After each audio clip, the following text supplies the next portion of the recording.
Hey everyone, today on the show, I am joined by Justin Bott. You've heard Justin from Services Australia. A few months ago, earlier in the year, Justin came into the studio. We did a couple of episodes, and he's a glutton for punishment. He's back for more. Justin, welcome back to Retire Right. Thank you so much for having me. Now, Services Australia, what's your role at Services Australia for those who might be new? So I'm the Community Information Officer for Services Australia, which basically means that I do this. I go out and help people understand the rules about payments and the services that we provide, and really try to make sure that they're getting things that they're eligible for and using it to their best advantage. Like a good way to put it. Yeah, love it. So we're going to do 2 episodes back to back. Next week, there'll be a Q&A from people in the Retire Right Facebook group. If you are new and you want to join the Retire Right Facebook group, there's a lot of spam online, would you believe it, where it says, where did you hear about this episode or this group? Say, I heard Glen and Justin on YouTube episode 347, and we know that you're a real person. Yep. But until then, let's talk about all the updates, and there will be a slideshow, everyone. So if you are watching on YouTube, you'll be able to pause it and read. It's also to keep us on track because we can have a chat. But we're talking about all the updates that have happened in the last quarter at Centrelink /Services Australia. My name's Glen James. We're going to do Retire right now. This is a podcast that will help you plan and execute one of the biggest moments in your life. That's retirement. You'll learn how to set up your finances in a way that benefits you, your lifestyle goals, and keeps you in the know within this complex world of money and investing. Your host is Glen James, former financial advisor, author, and host of the popular Money, Money, Money podcast. Glen is joined by experts in various fields around the topic of retirement in Australia. Any advice in this podcast is of a general nature. Full details are in the show notes of this episode. You only retire once, so retire right. Justin. Yes. A few things have happened in Centrelink world. We're going to run through an update, and we've got the slideshow here. But if people are driving, they won't miss the slideshow. It just complements if you are watching our lovely faces on YouTube. So should we get into some changes? Yeah, let's do that. Okay, so we need to talk about indexation and the new deeming rules. So what do you want to cover? So on the 20th of March and 20th September each year, Services Australia indexes pensions. So they index a range of payments, but they also index pensions. And when we're talking pensions, we're talking things like your age pension, your disability support pension, your carer payment. And so they get affected by that indexation and then new deeming rules. We're also going to look at concession cards, in particular one that people may not necessarily know so much about, which is called the Commonwealth Seniors Health Card. So we know that if you get a pension, you get your pension a concession card. People may not realise that there is another health concession card out there, particularly if you're a self-funded retiree. You might be eligible for that one. And then we're going to finish it off with the work bonus. Yeah, and there was, following our last episodes, there were some questions about the work bonus. I saw some comments on YouTube. So we're going to get into the weeds of that again. Yeah, so it's that idea of I have to retire to get a pension is not how it works at all. So, yeah, let's talk about the work bonus too. Yeah, so let's maybe talk about the new rates and, what do people have to do when, these rates change. So the nice thing is that if you're already getting a payment, you actually don't have to do anything. It's all automatic. And if you've been on one of our payments for a while, you'll be used to this. So what happens is that, as I said, on the 20th of March, 20th September, the government actually looks at 3 different indices to work out what the new pension rate would be. So there's the Consumer Price Index, a thing called the Pensioner and Beneficiary Living Cost Index. So if you like your letters, it's your PBLCI. So your CPI or your PBLCI. Now that Pensioner and Beneficiary Living Cost Index is actually just it's like a shopping trolley of particular goods and services that, if you like, would be essentials. Everybody has to pay them. Everyone has to buy them. Particularly for pensioners? Particularly aimed at pensioners, right. Yeah. So luxuries would not be on that list, for example. And where the CPI is tracking the prices of pretty much everything, that is focusing on the prices of that particular list of goods and services. Right. And then they compare all of that with male total average weekly earnings, so a standard against, again, if we like our letters, Matawi. And whichever causes the biggest pension increase is the one that they use. And so what's happened on the 20th of September this year is that the pension has gone up. If you're a single person, the full rate of pension is now $1,178.70 a fortnight, which means it's gone up by $29.70 a fortnight. If you're a member of a couple, that's now $888.50 each, which means it's gone up by $22.40 each. Now, these rates that you've just said and that are on the screen, they don't include like rent assistance or anything like that. That's just the rack rate. Is that correct? They include the supplements. Right. So when we talk about a pension, what you get in your bank account might even just say, age pension or payment from Services Australia. It's actually, we'll use the age pension as an example. It's actually an age pension plus there's a senior supplement and then there's an energy supplement. What you get is all of them put together. Right. So when we say that this is the increase, there is actually an indexed increase of all the supplements and increase of the pension itself, but that's the total picture that you're getting. So let's talk about, what do we got here? Assessable income and assets, the changes. So they not only increase the payment rates, the asset limits. Yes. Also, and do the asset limits increase twice a year or change twice a year, or only the actual payment amounts? No, so it's more than twice a year actually. So Right. This is the power of maths. So when we increase the actual pension, what that does is it indexes, but pushes out by the way that our maths works, it pushes out the cutoff points for the pension. So the point where the pension is no longer payable, so there's an income cutoff point and an assets cutoff point. But separate to the 20th of March, so on the 20th of March and 20th of September, the rate of pension itself is indexed. Right. On the 1st of July, the income and assets points where they start going down. So the income and assets free areas, they also get indexed.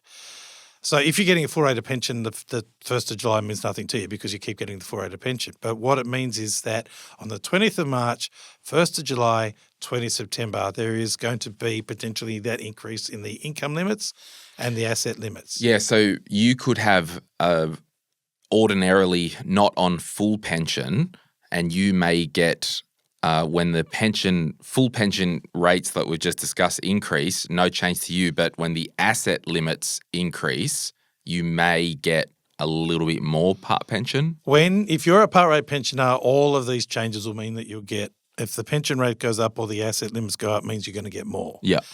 So with the income and asset free area, the amount of your assessable income and assets that we look at, we're going to ignore more than we were doing before, which means we're not counting as much as we were counting before, which means that there's going to be more of your income and assets that are ignored, which means your payment is automatically going to go up. Yeah. So if you're a part rate pensioner and indexation does cause an increase in the limits, then you're going to notice an increase on the 20th of March, 1st of July, 20th September. If you're a full rate pensioner, you'll notice it only on the 20th of March and the 20th of September. Yes. So with the changes that we've just gone through, and there's quite a long list. So what we're going to focus on here is if you're basically a homeowner, because we've got non-homeowner statuses, we've also got rent assistance can make a difference to these limits. The full rate's on the website. So you go to servicesaustralia.gov.au, click on the panel on the front that best suits your circumstances. So there'll be ageing or disability and carers, for example. You'll get the full list of the new income and assets cutoff points there. But for now, if you're a single person who owns their own home, you're allowed to earn $66,960, I should say. So $66,960.40 per annum in assessable income and $714,500 in assessable assets before the pension stops being paid. So a couple of things there. When you talk about homeowner, it's regardless whether you've got a mortgage or not? Regardless of whether you've got a mortgage or not, yeah. Yeah, okay. So the first thing is that it's important to remember that for most people, if we are defining you as a homeowner, we are not counting the home in that assets limit. Yes. So when we're saying $714,500, for most people, that's apart from the value of the home and the surrounding 2 hectares. And I guess the carve-out, and we'll probably get to this more, guys, in the next episode with the Q&A, but the carve-out there is if you did have an investment property with a mortgage, that mortgage would offset the value. Would it net out? It can do. It depends on how you set up the mortgage. So that's I like that's when a you more talk dirty to me. Yeah. It's sometimes things are a little bit more complicated. Right, so it depends on how you've actually set up. We'll the mortgage revisit that next episode because I'm curious. So back to the cricket. So mortgages on the family home, because the family home is an exempt asset, the mortgage on the family home makes no difference to how we look at things. If you're a member of a couple, so $714,500 for a single person. For a member of a couple, you're allowed to earn $102,284 in combined assessable income, plus $1,074,000 in combined assessable assets for the pension to be paid. Right. So another caveat on that one, that doesn't include work bonus. Yeah, which we'll get to as well. Which we're going to get to. So if some of the income that you're receiving that causes that $66,000 or the $102,000 is from wages or eligible self-employment, the work bonus makes those figures even higher. And again, it doesn't include the family home and it doesn't include things like rent assistance, which can push those figures up even higher as well. Generally speaking, are people going to get caught out? And I think we probably should just actually explain the asset test and the income test. Or do you want to just explain that first? Sure. And then my question will be, what usually catches people first, the assets or the income? Okay, so there is an amount of money that you can earn and there's an amount of money that you can own before your pension starts being affected. So if we want to go again for a single person, you can earn it's $218 a fortnight or $5,668 per annum, where none of that income affects your pension. Yes, okay. When you earn over that, every dollar of income that you earn over that reduces your pension by 50 cents. For a member of a couple, that figure is $9,880 per annum in combined assessable income. If your assessable income is under that, then none of your assessable income affects your pension. And then again, for every dollar that you earn, it's 25 cents each, but the equivalent of 50 cents combined until eventually it reaches those cutoff points that we talked about. Yes. For the assets test, there again is an asset-free area. If you're a single person, that's $321,000 in assessable assets, where anything under that, the assets won't affect your rate of payment. And then for every $1,000 worth of assets that you have over that, up to the $714. Yeah, the pension goes down by $3 a fortnight until eventually, under the power of that maths, the pension can't be paid at $714. For a member of a couple who owns their own home, it's $481,500. Then the same concept, for every $1,000, it reduces the pension by $3 between the two of you until eventually it goes down to that $1,074,000. And at that point, the pension is zero. So it's a sliding scale. Yeah. There's a flat point where everybody gets the full rate. Then once you get over those limits, the more you have, the less pension you get, until eventually you get to the point where the pension can't be paid. Yeah. Now, most people are actually the full rate pensioners. So we know that about 66% of people getting the age pension are actually getting the full rate. So most people aren't affected by the income and assets test at all. Mm. Of the remainder, it's almost 50-50. Right. So if there's a general... Then deeming knocks on the door. Deeming knocks on the door for people that are income tested, for sure. Deeming really has no impact on the people that are assets tested, but it knocks on the door for people who are income tested because it's a source of accessible income. Yeah. But so there's a general thought that most people will be assets tested over income tested, but the reality is it's almost a 50-50 split. So it's very close between one or the other. Yeah. Well, speaking of deeming, let's have a look now at the new deeming rules. Talk to us about the new rules. Sure. So just quickly explain. And potential changes and whatnot. Yeah. Deeming, what it is. Yeah. So deeming is a set of rules where we determine a fixed income from what we call a financial asset.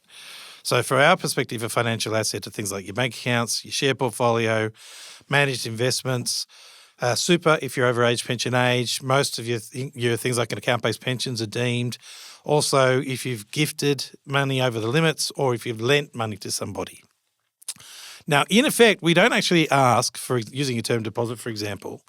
If you apply for the age pension and you tell us you've got a term deposit, you're going to notice that we aren't actually asking what the interest rate of that term deposit is. Because you don't care. Because we don't care.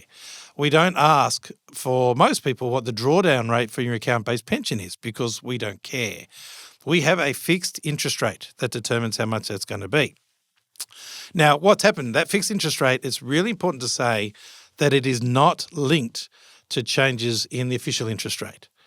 So deeming is a separate act, and movements in deeming are dependent on whether the government decides deeming is going to change, not based on what's happened to the official interest rate. So the deeming basically, I see it as, depending on your circumstances, really good for you or not as favourable, because whether you're in some high-risk investment and printing money that's higher than the deeming rate, awesome.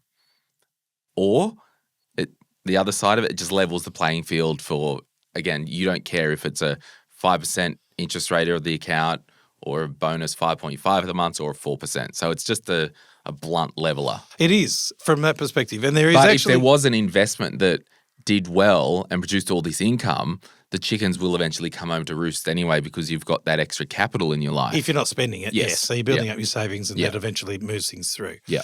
So when the pandemic hit, the deeming interest rates were set. Now, there are two stages. There are two levels. The lower level was set at 0.25%, and then the upper level was set at 2.25%. Now, on the 20th of September, what the government did was they came along and said, oh, look, that's not really reflective of what's actually happening out in the market. It's now time to actually start moving deeming to reflect what's really going on in the market. And so they increased those deeming rates. So the lower level of 0.25% has now become 0.75%, and their upper level, which is 2.25%, is now 2.75%. So they've increased it by 0.5% on both parts. Now, if you are a single person, the first 64,200 that you have is deemed at that 0.75%. Everything over that is deemed at 2.75%. As a member of a couple, that's 106,000 up to 106,000 at 0.75, and then over that 2.75. So what we do in effect is we take all of those financial assets, we add them all together, we come up with a lump sum, and then we apply those deeming calculations to that. Now, by Nature Services Australia, it's their whatever party's in government. There was, I think, was it one of the federal budgets, they extended the lower COVID deeming rates. Are you saying with these changes, we're now back to normal pre-COVID-ish, or is it still lower than pre-COVID? Look, deeming moves all over the place. Right. So there's been times in the past where you would be...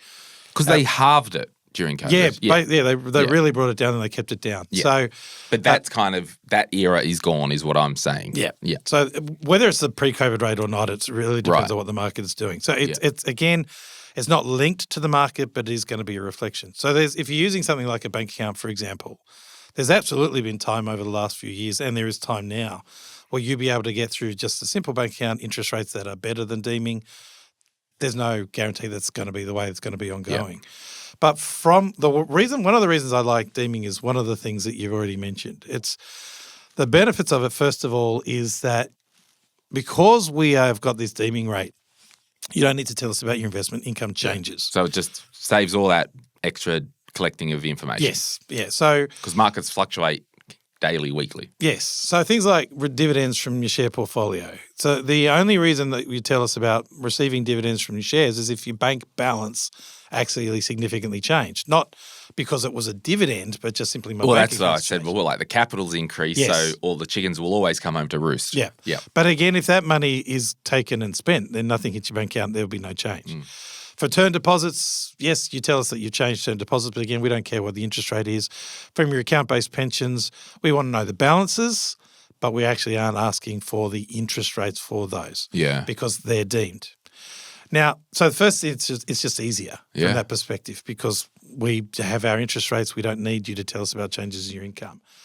The second one is the one that you've already got to. If you choose to draw or get investment that pays better than deeming, it makes no difference from your rate of perspective, from an income perspective, as if you chose to do one that does nothing. So if you choose to put all the money into the mattress because you don't want to have anything to do with the bank, it's going to affect you exactly the same as if you put it into some form of managed investment that gave you 7%, or you chose to draw down 12% from an account-based pension. We're going to treat them all exactly the same. So if you get a higher level of income than we deem, well done. Yeah. That is just money in your pocket with But no you effect on should pension spend it eligibility. or it will catch you. Always remember that. Or give it to me. Well, it's a gift, so I'm not going to do it that way. Always remember that with higher levels of return, there's the higher levels of risk associated with getting those higher levels of return. But the other thing that I really like about deeming is it's that leveling concept that you thought. So in the past, a lot of people would be choosing their retirement investment assets based on whether it was Centrelink friendly or not. So I'm going to, not based on whether it's good for me, whether it's good for long-term planning, but whether it's better for the rate of pension I'm getting or not. Deeming actually stops that from happening. Yeah, and I was going to say it earlier, like when we talk about Centrelink benefits and age pension, and there is that mindset that I've paid tax all my life and I deserve to get age pension. My whole thing is build wealth, look after future you, and if you generate enough wealth to not need the age pension or any safety nets and all that, awesome. But with various strategies, you can legally structure things in a way that you might be able to optimize and get $2 pension a fortnight to activate the other benefits, and you'll do that all day long. But I don't think it's the old cutting off your nose to spite your face. Well, let's spend $500,000 before we get to age 67 so we get the full pension in 3-5 years. What are we doing here? Yeah. So the real concern is doing something like that means that it's great, I got a pension sooner, but what does that mean in 10, 15, 20 years when I don't have those assets any longer? So the advantage of having wealth in retirement is choices and options. The less you have, the less choices or options you have. And last time I thought about it, when it comes to money, more is more. That hasn't changed. We'll be back right after this, and we're going to talk about concessions. We'll see you in a moment. If you're after personal financial advice, don't get it from a podcast. If you would like help based on your own personal situation, head over to retireright.com.au, click Get Help, and we'd be happy to introduce you to one of our trusted professionals. Our panel of vetted financial advisors and mortgage brokers work with people all over Australia, so they can connect with you wherever you are. That's retireright.com.au and click Get Help. Okay, we're back. Justin Bott from, it's like the old radio thing. If someone's joined the car now halfway through, if you pick someone up on the way to work, you're joined by Glen James and Justin Bott from Services Australia. And you've got a colleague, Luke, in the room, who's a Novocastrian who's come down to help if needed. And yeah, so welcome to the studio, Luke. Concessions. What do we got? What are the main concessions? So, or any other pre-positioning of concessions? Over to you. People know about the pensioner concession card. So if you're getting an age pension, then you get a pensioner concession card that goes with that. What a lot of people don't necessarily know exists is this thing called the Commonwealth Seniors Health Card. So the Commonwealth Seniors Health Card, the benefits are pretty much in the name. It's aimed at providing the same medical concessions that the pensioner concession card is, which is you reduce prescriptions, potential access to bulk billing, but that's always up to the doctor, easier access to the safety nets so you can get to them sooner, which means you pay less, and also potentially reduce costs at the doctors and specialists.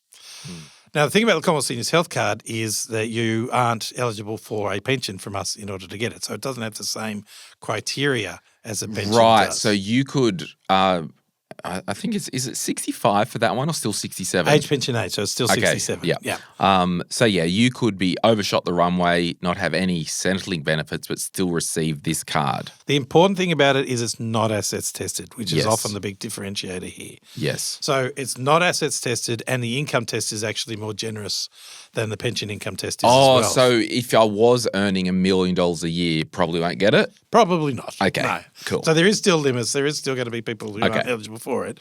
But the concern is that if you know you're not eligible for a pension, you don't even look to realise that there might be other forms of support out there. Yep. So, and just on this, and I mean it's on the box what's in the tin, but the Commonwealth this is a national thing because we're going to talk about other concessions that could change state by state. Correct. So this one is Commonwealth. Yes. Yeah. But in saying that, in a way, it's sort of the same as the age pension in that there is Commonwealth benefits that go with your pension or concession card. Same as these. Oh, it could be state-based registration things. If you're activated there, you'll get this. So what you're going to notice is that by state, they'll use your eligibility for your ticket to entry. Yeah. Yeah, so your Centrelink concession card will give you access to potential state-based benefits, which is they're different from state to state. Yes. So New South Wales is different to Tasmania, different to WA, But et like cetera. the motherhood stuff, broadly speaking, is on this card, the medical, and that's national anyway. Yes, Okay. that's right. So in order to be eligible, you've got to be over age pension age, which is 67. You've got to meet the residence requirements. But the income limits is where it's different. So if you're a single person, that's 1,001. 100. What am I talking about? 1,000. I can't even read numbers. No. $101,105 a year if you're single, or $161,768 a year for couples. We also have this thing if you are illness separated. So if one of you someone's in a nursing home. care area. Yeah. Yeah. So if you're illness separated, that figure is $202,210 if you're illness separated. Though again, it's assessable income. Now, the assessable income for the Commonwealth Seniors Health Card is a little bit different from the assessable income for the pension in that most of it is straight taxable income. It's adjusted taxable income. So things like salary sacrifice gets added back on, or if you're negative gearing, that gets added back on. And Or like work benefits, salary sack. Yes. To like your car or something like Yes. that. Yeah. So if you're still working and you're using those benefits, because we're not the And if Australian you're still Taxation working Office, and you're 67 and you got help debt or something like that, any withholding payments would get added back. Yes. Yes. Yeah. Anything that might be trying to reduce your tax bill, that's good for tax. So they basically tax. look at the NOA, notice of assessment, for this assessable income-ish. No, because that's going to take all those sorts of things into account that as reducing your taxable income. So we're going to be looking at your things like your gross wages, but it'll be your taxable income. But then we'll ask you on the form. Here's your taxable income. What does your tax notice of assessment say? And then do you have any of these other things? And we'll add them back. Yeah. Okay. So, Yeah, we don't want to bury the lead here, but I think the thing is there could be people listening who don't qualify for the traditional age pension that are under the income of 101 for a single and 161 for a couple, who could still get this seniors health card. The only other thing I wanted to point out is that we use the adjusted taxable income plus deemed interest from any account-based pensions that you might have. Right, okay. So because they're not a taxable income when you're over 60 years of age. So they deem those instead with, again, the same deeming limits of the 0.75 and the 2.75. Okay, so if we dig a bit deeper here, if somebody was 67 and still working and they had $1 million in their super and it was still in accumulation phase, it doesn't impact this because the deeming doesn't catch it. It's still discarded by... It's not generating a taxable income. Yeah. It's not in an income stream, so it's not generating any deemed interest from our perspective. We would not count that, yeah. Yeah, cool. Yeah. Okay, I think that's... Any other comments on the Commonwealth Seniors Health Card? Yeah. The main thing is what are the benefits? It's those idea of those medical benefits. So they're the same ones that you'll be getting with your pension or concession card. Your prescriptions at the $7.70 instead of the $31.60. Access to the safety limits faster, which means that once you reach those limits through Medicare, you either don't pay any more for prescriptions if you have a lot of prescriptions, or you don't pay any more for doctor's visits if you have those. Yeah, actually, I remember now because my parents, I know that Dad had won lotto when he turned 67 and he got this card and he was still working. Yeah. Is that a fair statement? Because if he has a lot of prescriptions, it'll make a big difference. Well, I think he was just happy that he got a card. And I just think the public transport things, maybe in the state-based stuff. Well, yeah, so with things like the public transport, that's not up to us to determine. No, but that's if the the case. state-based. But then you're looking at the state-based cards as well. And I think that's the trigger there because it's a national show. each state, they're just like, we don't want to decide who's eligible. We'll just pin it to the Centrelink eligibility. Yep. So if you get this, you can use this. Or if you get this, you can have one car free rego in New South Wales. Or So with something like the pensioner concession card, you've got you've got the same medical benefits, but things like your electricity company say, well, we'll take that you're a pensioner for electricity, but you use your pensioner concession card as evidence that that's the case. yes. Things But like you can't use this health card with the electricity bill. No, so it depends on what the company or the providers are deciding to do. So when you're looking at any of the concessions that you have, because it is state by state, you really need to know what your state offers.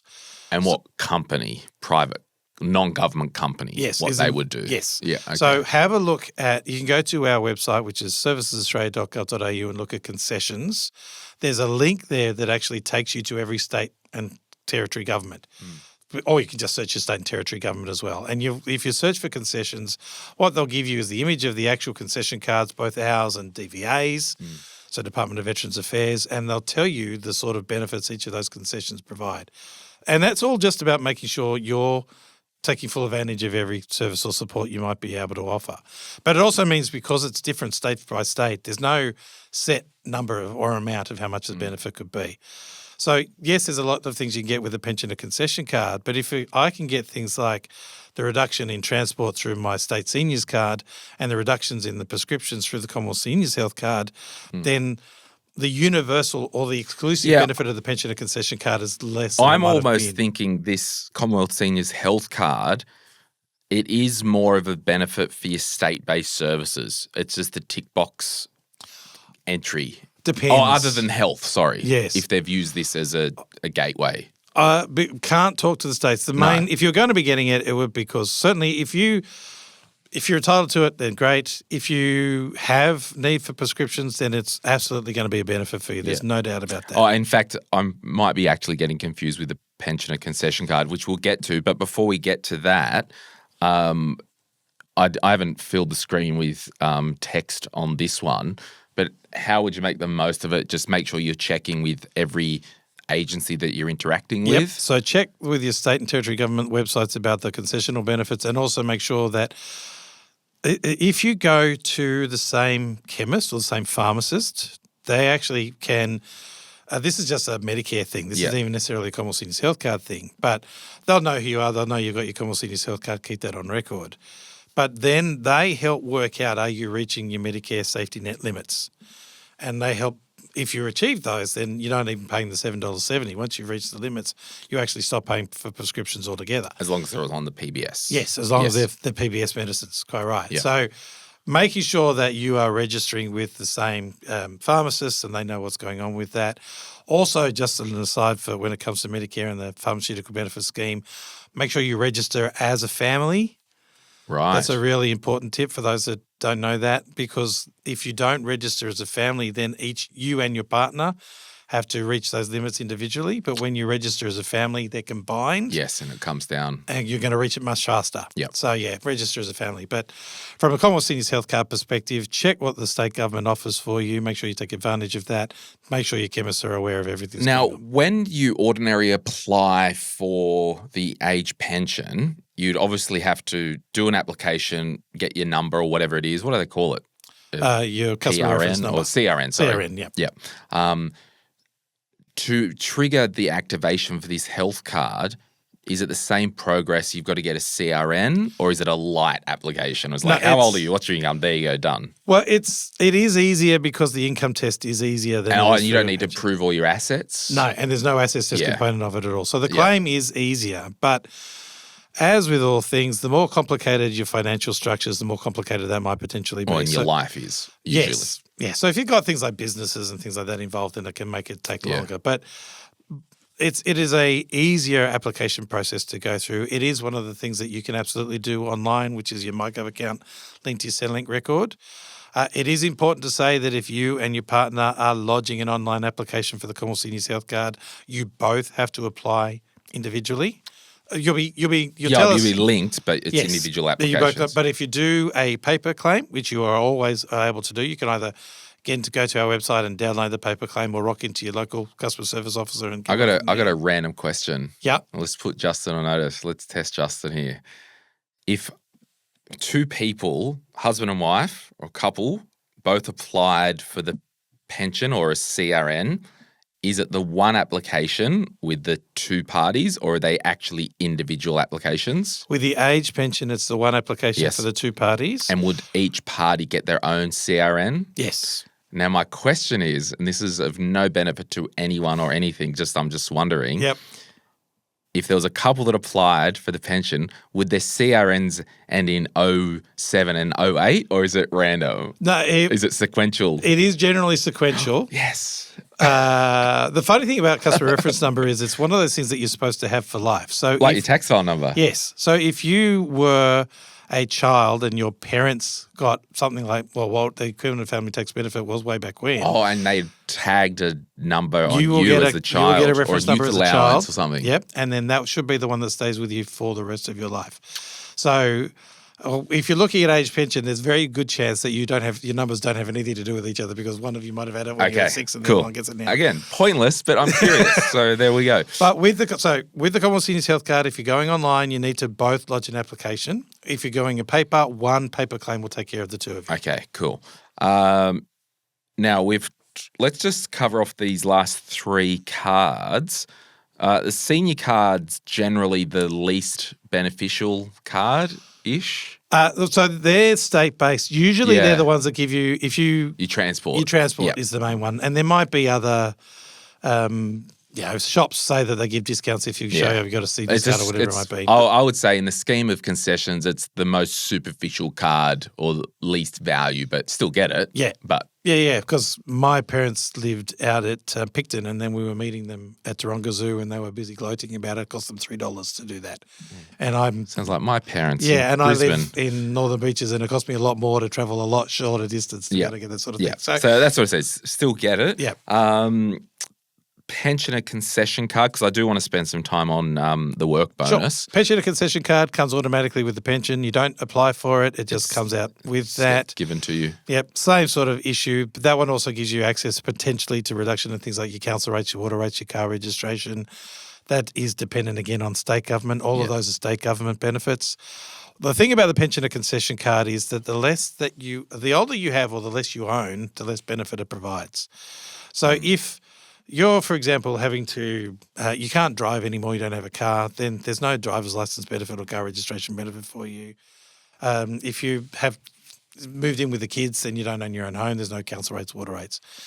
The medical benefits you can get through the Commonwealth Seniors Health Card, the transport concessional benefits you can get with your state seniors card. So a lot of people put a lot of pressure on wanting to get one of those, not realising that they can actually get a lot of the benefits other ways. Yeah. So just on the pensioner concession card, and particularly in New South Wales, I can't speak for other states, it's a trap for younger players. And this happened to me. I think it's happened to me twice before. I've purchased a second-hand car in New South Wales off a pensioner. Awesome. Go to the Service New South Wales, transfer it over. Pension. You need to pay the pro rata difference between today and when rego's due.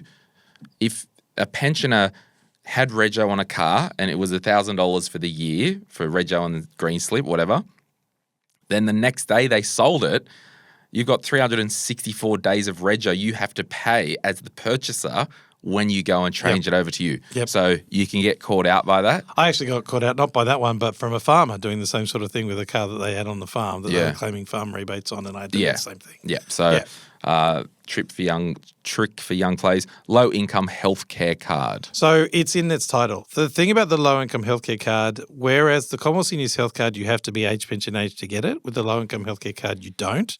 So it's actually. So I could be 58. Yes. And have a low income and get that card. You could be 27. You could be 18 and get a low-income healthcare card. But it is in the title of it's got to be a person that's on a low income. So what does Services Australia deem as low income? Is it under the first tax rate, 18.2, or or whatever it is? we use our own rules rather than Okay. we using Oh, those. of course you do. Yeah, of course we do. So what we look at when you're looking at lodging an application for a low-income healthcare card, we're going to look at the income that you earned in the 8 weeks before you apply. And if you're a single person, it's got to be under $797 a week in assessable income. For a member of a couple, that's an average, it's $1,362 a week in assessable income. So not unreasonable, Yeah. but certainly much lower than the pension income test or the Commonwealth Seniors Health Card income test. Yeah. It gives you the same prescription benefits, but my understanding of it, states and territories treat that more like a pensioner concession card than they would the Commonwealth Seniors Health Card. Yeah. So you can It's just a discretionary legacy thing. but there with the might be states. other beneficial benefits that you get through a low-income healthcare card than the Commonwealth Seniors Health Card. All right. You reckon we could do work bonus in 15 minutes? Yes, Good absolutely answer. we Yes. can. Yes, Knock we it. can. Okay. Someone wants to be on full pension. They're 67. Oh, Christmas is coming up. I need to dress as Santa Claus for the shopping centre and I'm not doing it for free. What happens? So when you are on an age pension, if you're receiving income, when you are over age pension age and on a pension, so it's not just age pension based. Oh, it could be a health If pension. you're getting carer payment Yeah, or disability carer, support pension, you can still get access to the work bonus. Every fortnight, if you work and earn income from wages or eligible self-employment, the work bonus automatically ignores the first $300 a fortnight of that wage, separate to that income-free area that we spoke about beforehand. So you've got the income-free area that treats all sources of income. On top of that, we'll ignore the first $300 a fortnight of income from wages or eligible self-employment. And that's just an ongoing. So if you report your income, we will automatically just deduct that. So that's $300 of wages in your pocket with no effect to your pension. Now, the nice thing about the work bonus is there's this thing called the work bonus balance. Every fortnight you don't work, or every fortnight you earn less than $300, then the difference between what you earn and the $300 is actually added to a thing called your work bonus balance. When you apply for the pension at the very beginning, it starts at $4,000, and if you're not working, it starts growing.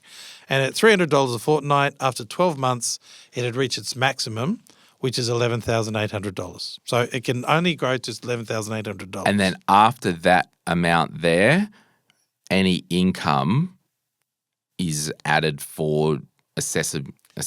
So what we do is we will look at the wage that you're earning. We'll deduct your $300 a fortnight work bonus as we normally do. The extra amount we then offset against that work bonus balance. So we're going to use Roy because Roy is a good example of how to do this. So Roy's been on the pension for Ray, not Roy. Got my A's and my O's the wrong way around. So Ray's been on the pension for a while and he's built up a work bonus balance of $3,900. He does that Santa Claus concept and he earns $750 in his first fortnight. So the first thing we do is we take off the $300 work bonus. So the $750 of assessable income becomes $450 worth of assessable income. We then look at his work bonus balance, which is $3,900. We then take off his extra $450 from that. The $3,900 becomes $3,450. His work bonus balance has gone down, but it has absorbed all of that wage. Right. So all of the $750 that he's earned has been absorbed by the work bonus and his work bonus balance. None of it has affected his pension. So he's earned $750 in that fortnight with no effect on his pension at all. So, and you can check your balance online. So just a question, exempts the first $300 per fortnight and the bank's up to $11,800. That $11,800 resets every 12 months? No. Okay. So resets when you stop working. Right. So if we take Roy, Okay. So if old mate does 6 weeks doing Santa, he then doesn't declare any income. He declares his income. After he's So finished. he stops work.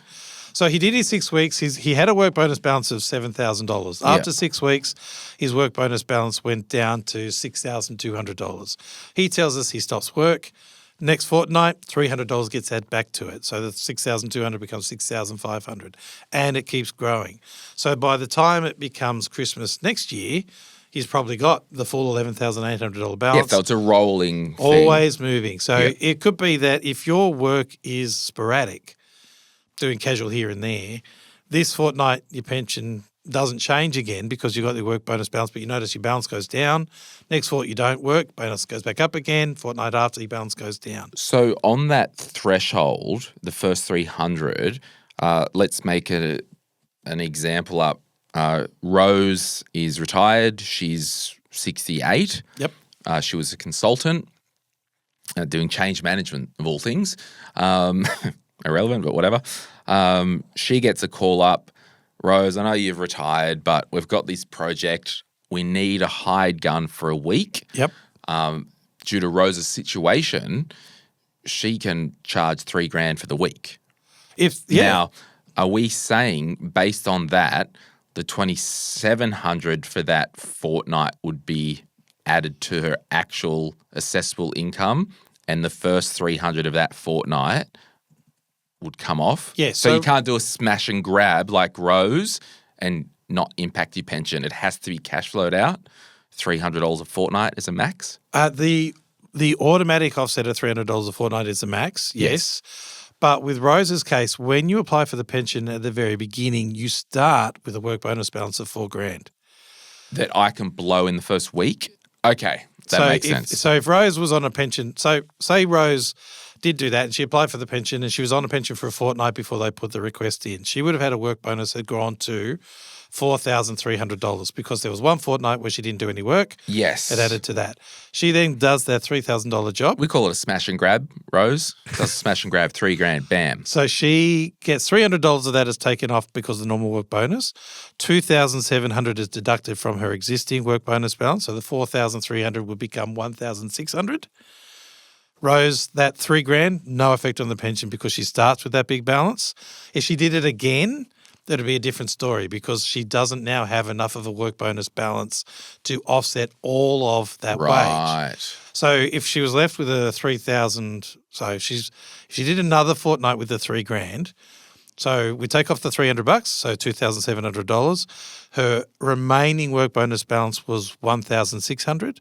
So she would have $1,100 worth of assessable income in that fortnight, and that would have an impact on the pension eligibility. And you don't care if she contracts and invoices them versus we're going to PAYG casual you? Do you care about that? We do because we don't treat gross wage the same. Assessable income for a gross wage is different from assessable income from self-employment. Yes, okay. So when you're But it's still possible for her to invoice, or will it come out in the wash? No, she can absolutely be self-employed and do that. Yeah. That's not a problem. When you're self-employed, though, we will actually allow for legitimate tax deductions. Sure. I should say most legitimate tax deductions today. Now, if she doesn't have there any, wouldn't be any because they'd be like, look, we need you for a week. We'll give you a week rate of $3,000. Invoice us.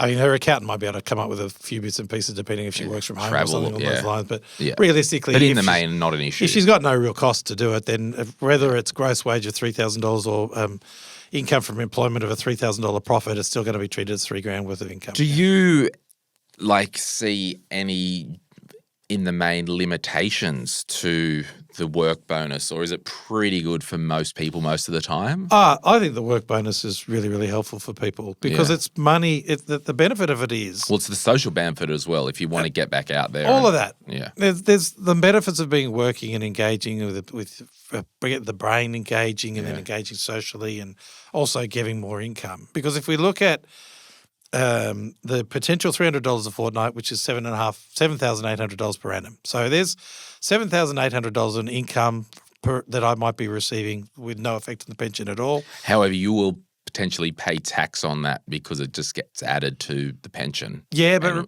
remember, always remember the senior Australian and pensioner tax offset means that for older Australians, tax is going to be friendlier than if you're underage pension age. So it's a more friendly tax environment. So if my only income was the age pension, and I'd be getting, if I had no other sources of income or assets, potentially full age pension plus the work bonus, then any tax I pay, if I'm under, it would be minimal amount of tax be payable on that. But that's the whole thing. It's we've got to build our life where I don't want to go back to work and earn $350 a fortnight because it'll impact my pension. No, do it. because it'll be better for you. The money will wash out as it will.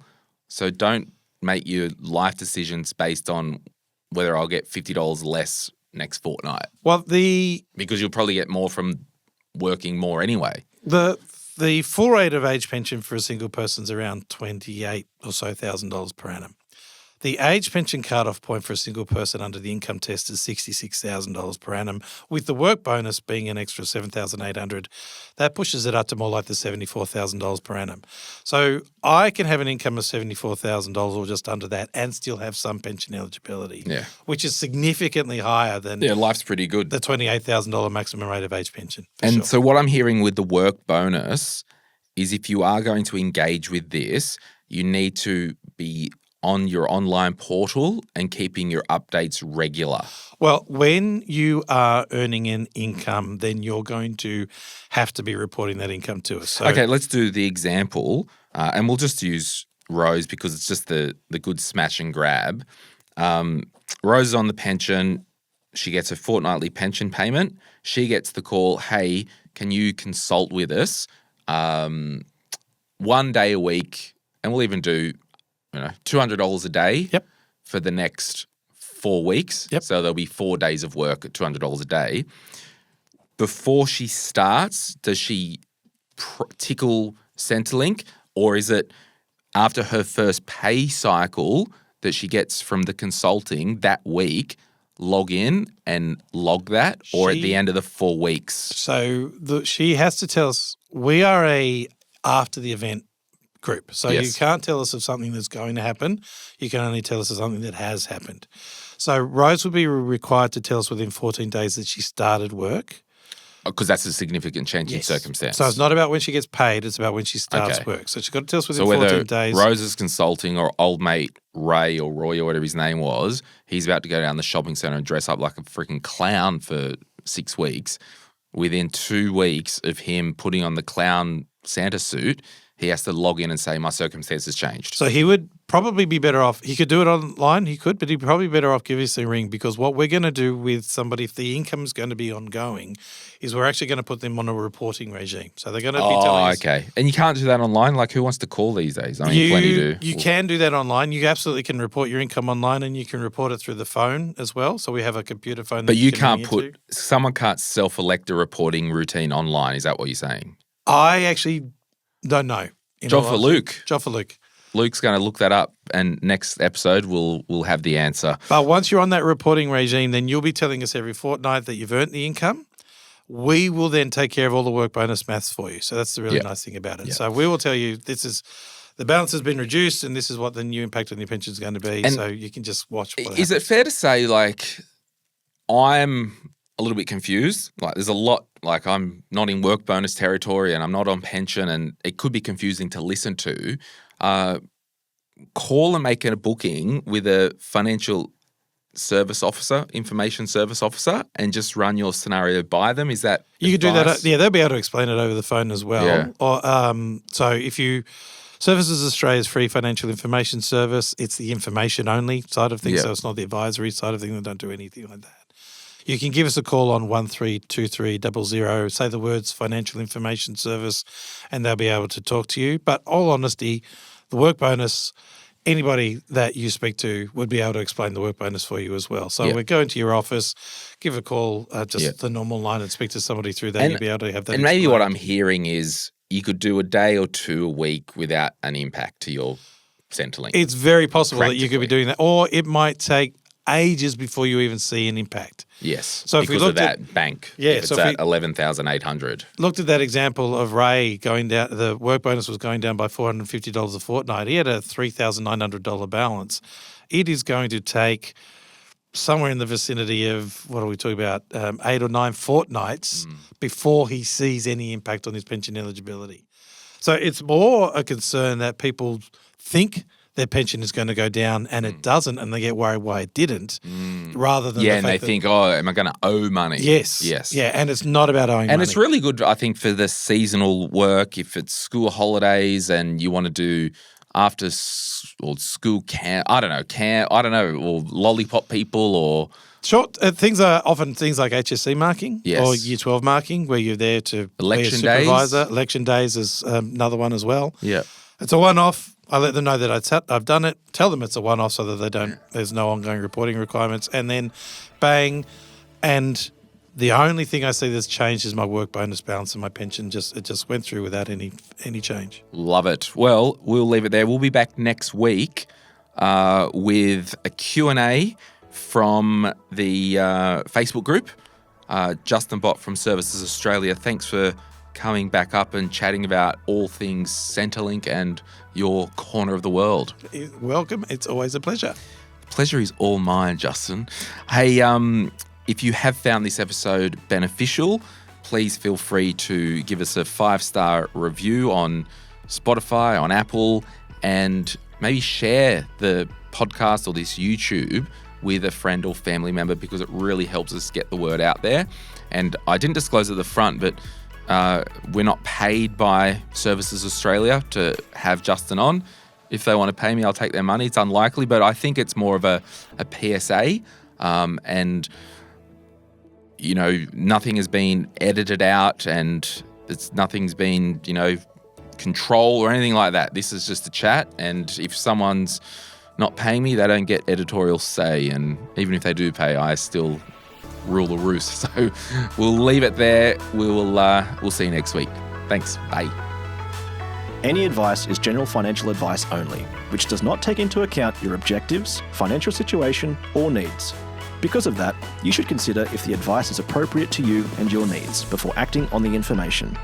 If you do choose to buy a financial product, read the Product Disclosure Statement, PDS, and Target Market Determination, TMD, and obtain appropriate financial advice tailored to your needs. Simo Interactive, Pty Ltd, and Glen James are authorised representatives of Money Sherpa Pty Ltd, which holds Financial Services Licence 451289. Martin McGrath, Financial Edge Group, and its employed financial advisors are authorised representatives of Synchron Advice, AFSL 243313. Opinions or comments from any guest on the podcast are theirs, and not those of the hosts, the publisher, or their respective licence holders.